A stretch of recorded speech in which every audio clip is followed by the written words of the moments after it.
Handling जैसे यहाँ पर बीच में गड्ढे आए तो शोकर वगैरह मैं देख रहा हूँ प्रॉपर वर्क कर रहे हैं। मतलब बहुत ज़्यादा फील नहीं हो रहा, अगर आप देख पा रहे हैं तो स्मूथली चीज़ें जा रही हैं। और बस हम आपकी एक बाइक का रिव्यू करने वाले हैं। बाइक होगी यामाहा FZS 2.2। वेल बताता हूँ बाइक के बारे में, बाइक के फीचर्स क्या है। वेल तुम बाइक की कॉस्मेटिक लुक्स चेक कर सकते हो। 90,000 ऑन रोड प्राइस था और आज भी बहुत ज़्यादा महंगा नहीं हुआ। अप्रॉक्सीमेटली 1,05,000 में आपको ऑन रोड बाइक मिल जाएगी। ये 150cc की बाइक है और मुझे टू बी ऑनेस्ट ऐसा लगता है कि अगर आप कोई बाइक परचेस करने की सोच रहे हैं थोड़ी स्पोर्टी लुक में, वेल पल्सर भी एक अच्छा ऑप्शन है। लेकिन यामाहा रिलायबल इंजन, एक हाई इंजन एफिशिएंसी, अच्छे माइलेज और अच्छी सर्विस के लिए जाना जाता है। तो वेल यामाहा यार एक है। अगर आप बजाज के इंजन से इसको कंपेयर करें तो वेल डिफरेंट है। बजाज की इसी और वीडियो में बातचीत करेंगे, बताऊंगा इस वीडियो में मैं सब कुछ A to Z इस बाइक के बारे में, फीचर्स क्या है, माइलेज क्या है, चलाकर एक राइड भी दूंगा। वेल पहले इसकी लुकिंग चेक करते हैं। तुम देख सकते हो कि यहाँ पर आपको बाइक का एक पूरा प्रॉपर एस्थेटिक लुक देखने को मिलता है। वेल जो फ्यूल टैंक है वो 12 लीटर की कैपेसिटी के साथ आता है और ये आपको थोड़ा सा मेटल और प्लास्टिक टच में मिलता है। वेल नीचे पूरी तरीके से कम्प्लीटली प्लास्टिक है। बहुत बेकार क्वालिटी की नहीं मैं कह सकता, देख लो यार वैसे हिल रही है, मतलब ठीक है। एक एवरेज क्वालिटी का बिल्डअप है, बहुत ज़्यादा एक्सपेक्ट नहीं कर सकते तुम, क्योंकि जिस प्राइस सेगमेंट पर ये आपको फैसिलिटी मिल रही है, मतलब ऑब्वियस है ना यार, लुक्स इतना एस्थेटिक मिल रहा है, वो एक ईजी चीज़ नहीं है। यहाँ आपको पैरों की सिक्योरिटी के लिए मिल जाता है। वेल इंजन तुम देख सकते हो, इंजन बिल्कुल सिंपल है, साथ ही लॉन्ग रूट के लिए इस बाइक को डिज़ाइन किया है। ये तुम देख पा रहे हो तो विंड्स को इनटेक करने के लिए ताकि इंजन ठंडा रहे। वेल शोकर जो है वो सीधा सस्पेंशन है, उल्टा नहीं है। वेल अगर तुम मेरे पुराने कुछ व्लॉग्स देख चुके हो, बाइक के रिव्यूज देख चुके हो तो तुम्हें पता होगा। अपसाइड फॉक्स बोलते हैं जो आपको R155 जैसे बाइक में देखने को मिल जाते हैं। दिखाऊंगा तुम्हें बीच में क्लिपिंग ऐड करके। ये सिंपल है क्योंकि यार बहुत ज़्यादा नहीं है, प्राइस कम प्राइस में है और बजट सेगमेंट में आपको एक स्पोर्ट्स बाइक देने की कोशिश की गई है। तो वेल सीधे ही है। स्टेबिलिटी एक सच एन इशू हो सकता है इन बाइकिंग्स में, क्योंकि जब आप बहुत हाई स्पीड पर इस बाइक को लेकर जाओगे तो सच एन इशू हो सकता है स्टेबिलिटी को लेकर। वेल इस बाइक का top speed 107 kilometre per hour है, लेकिन जो राइडर है वो क्लेम करता है कि बाइक 117 किलोमीटर पर आवर के हिसाब से चली जाती है। वेल लुकिंग में अगर तुम देखते हो, ये पीछे के कुछ इंडिकेटर्स हैं, नॉर्मल इंडिकेटर्स हैं। पीछे से टेल लाइट और लुक तुम चेक कर सकते हो। साइड में पूरा प्रॉपर आपको एक मडगार्ड दिया है ताकि कीचड़ और मिट्टी ना उड़े, जो कि अमूमन स्पोर्ट्स बाइक में नहीं मिलता। वेल ये एग्जॉस्ट हो जाता है नॉर्मल। इस टोटल बाइक में आपके 5 गियर हैं, एक आगे, एक डाउन, 4 अप और बीच में न्यूट्रल। वेल तुम्हें कंसोल के बारे में कुछ चीज़ें दिखाता हूँ।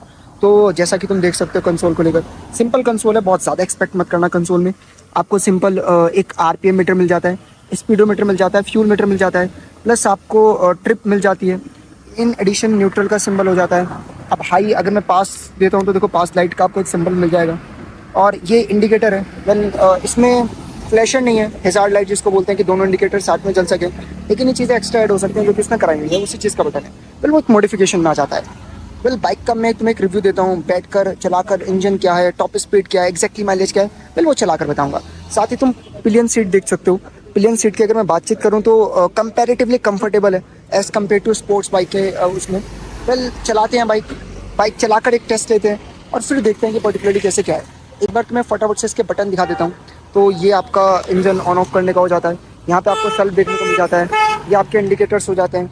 यहाँ पर आपको राइट और लेफ्ट इंडिकेटर के लिए मिल जाता है। वेल ये हॉर्न हो जाता है, सुन सकते हो। एक बार इस बाइक का आपको एग्जॉस्ट नोट सुनाता हूँ।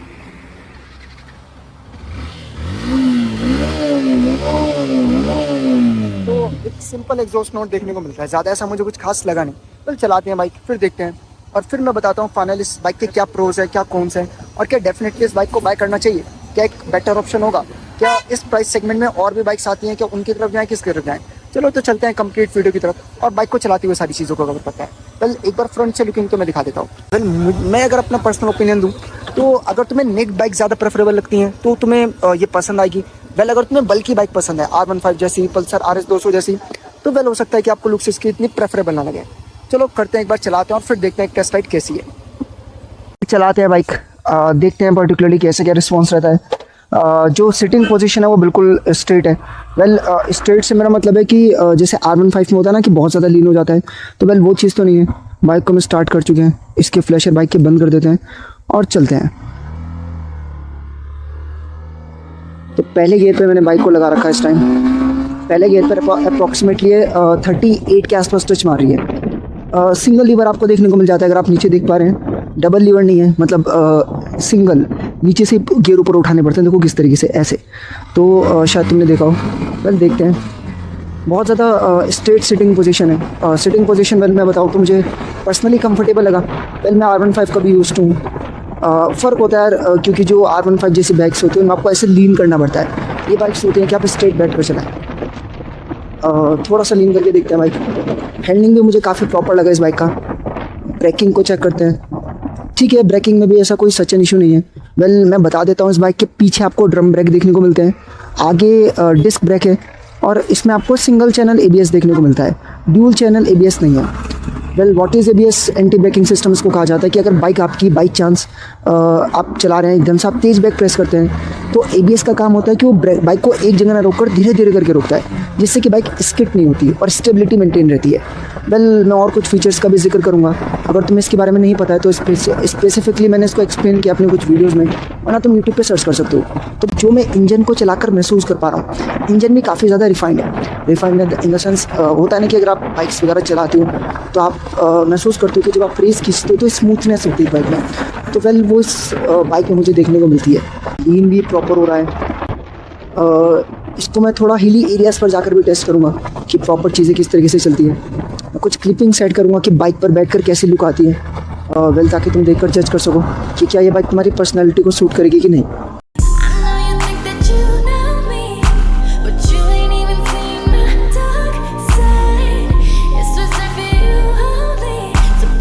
अब एक बार बातचीत कर लेते हैं बाइक के माइलेज की।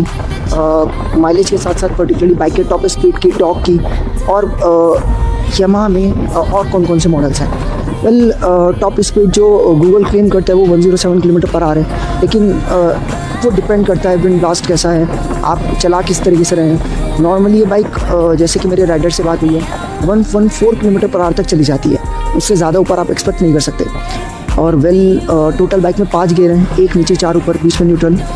एवरेज की अगर मैं बातचीत करूं तो जो गूगल या जो कंपनी क्लेम करता है वो 48 किलोमीटर पर आवर है, जो इन बुक्स हम कह सकते हैं। लेकिन रियल अगर मैं बातचीत करता हूँ, रियल इन सेंस मैं कहना चाह रहा हूँ, इन टर्म्स ऑफ नंबर मैं बातचीत करूँ या रियल राइडर का कैसा अपना एक एक्सपीरियंस रहा उसको लेकर मैं बातचीत करूँ, तो उसका कहना है पर्टिकुलरली कि बाइक लोकल में 50 किलोमीटर पर आवर और हाईवेज पर 60 to 65 किलोमीटर पर आवर दे देती है। वेल वो ऐसा क्लेम कर रहा है। 12 लीटर का फ्यूल टैंक कैपेसिटी है इसका। और टॉर्क की अगर मैं बातचीत करता हूँ तो पहले मैं कुछ चीज़ें बता देता हूँ।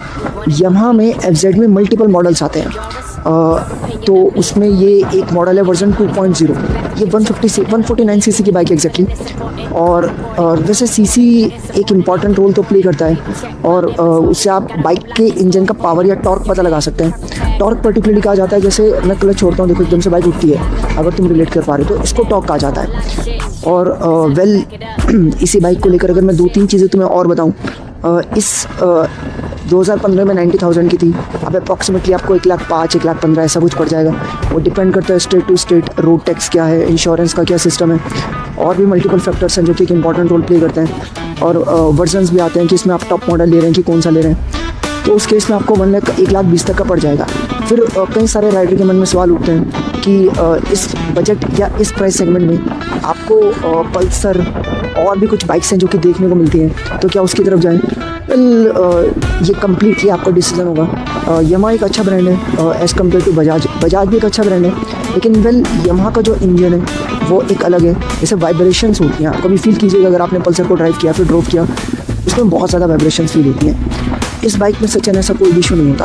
मतलब मेरी R15 भी है, आप इनको हाई स्पीड पर ले जाइए, वॉबलिंग नहीं होती। वॉबलिंग बोलते हैं इस तरीके से हैंडल जो कांपता है वो नहीं कांपता है। वॉबलिंग सचिन इशू नहीं होता। ये कुछ लोग थे जो डिस्टर्ब करने आ गए हमें, ठीक। तो वॉबलिंग सचिन इशू नहीं है इस बाइक में। मैं ये कह रहा था कि वॉबल नहीं करती बाइक, और बिल्कुल स्मूथली चलती है, और वाइब्रेशंस नहीं है। इंजन काफ़ी रिफाइन है, और ये हमारा एक वेल नोन ब्रांड है जो कि अपनी सर्विस के लिए और लॉन्ग टर्म के लिए जाना जाता है। बजाज में होता है कि आफ्टर 5 ईयर्स आपको बॉडी हिल जाती है बाइक्स की, इंजन में इशू आ जाता है। वेल मेरे पास इससे पहले बजाज पल्सर 150 सीसी था, तो उसमें ये सच एन इशू हुआ, और ये नॉर्मल कॉमन है। अमूमन जितने भी मेरे फ्रेंड्स हैं या कुछ रिलेटिव्स जो पल्सर को ड्रॉप करते हैं, तो वहाँ पर ये सच एन इशू है। माइलेज एक सच एन इशू हो जाता है। जैसे जब मैं यामाहा की बाइक्स को हिली एरियाज़ पर लेकर जाता हूँ तो इंजन में कोई सच एन इशू नहीं होता, माइलेज बाइक्स अच्छा देती है, पावर की कमी नहीं महसूस होती। तो तो वो है। वेल अगर आप बजाज के फ़ैन हैं तो इस सेगमेंट में आपको NS 125, NS 150 कुछ मल्टीपल अच्छे ऑप्शंस मिल जाते हैं, आप वेल उनकी तरफ जा सकते हैं। और यामाहा में FZ को भी कंसिडर कर सकते हैं। और लुक्स कैसा है वो तुम्हारा अपना पर्सनल सब्जेक्टिव चॉइस होगा। वेल ये एक नेक्ड बाइक है, तो अगर तुम्हें नेक्ड बाइक पसंद है तो तुम्हें सही लगेगी ड्यूक की तरह। और अगर तुम्हें बल्कि बाइक पसंद है तो तुम देख सकते हो राइट हैंड साइड R15 है, वो तुम्हारा अपना एक चॉइस रहेगा। हैंडलिंग जैसे यहाँ पर बीच में गड्ढे आए तो शोकर वगैरह मैं देख रहा हूँ प्रॉपर वर्क कर रहे हैं, मतलब बहुत ज़्यादा फील नहीं हो रहा। अगर आप देख पा रहे हैं तो स्मूथली चीज़ें जा रही हैं। और बस यही था यार मुझे बताना। प्रोज और कॉन्स को लेकर अगर मैं बातचीत करूँ तो कौन तो मुझे ऐसा कोई खास लगता नहीं किसी बाइक में। वेल यार अब कंपनी अगर बाइक बना रही है तो ऑब्वियस बात है कि एक बजट सेगमेंट के हिसाब से बाइक बनाती है, और जिस हिसाब से आपका प्राइस चार्ज होता है उसके अकॉर्डिंगली आपको फीचर्स दे दिए जाते हैं। वेल मैं बोल सकता हूँ कि आज के टाइम में ड्यूल चैनल ABS और पीछे ड्रम ब्रेक एक इशू है, एक डिस्क होता तो ज़्यादा बेहतर रहता। इसके अलावा अगर मैं बातचीत करूँ तो ये मैं आपको कह सकता हूँ कि पर्टिकुलरली TCS जैसा फीचर हो तो ज़्यादा बेटर रहेगा। वेल मीटर में अगर आपको गियर शो हो जाती तो और बेटर रहता, लेकिन वेल कोई फ़ायदा नहीं है। अगर आपको ये सब फीचर्स चाहिए तो FZ में आता है टॉप मॉडल, आप उसकी तरफ जा सकते हैं। वेल वो क्वाइट एक्सपेंसिव हो जाता है, और बाइक का काम मेनली चलना है। अगर आप चला रहे हो आपको राइट फील हो रही है तो बस इतना काफ़ी है। तो मेरे एंड से इस बाइक में प्रोज ही है। बाकी अगर आपको और ज़्यादा पावर चाहिए तो हाँ, पावर एक सच इशू हो सकता है। तो उस केस में अगर आप और ज़्यादा पावर चाहते हैं तो वेल आप मेरा कहना रहेगा फिर जाइए